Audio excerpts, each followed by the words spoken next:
Hey guys, in this video I'm going to show you how to connect WhatsApp to N8N. If you find this video helpful, please consider to like this video and subscribe to my channel.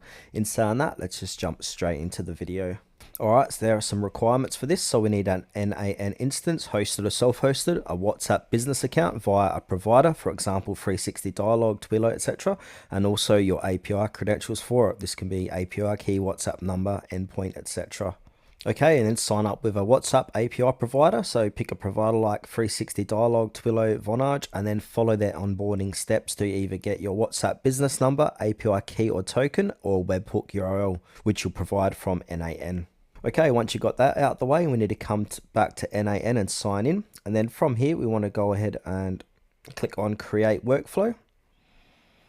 And then we need to add a trigger, so we need to go ahead and click on that first step. We can also give this a name, rename it if you like. So click on add first step, and then where it says search nodes, type in webhook, and then we want to click on this one that says start the workflow when a webhook is called.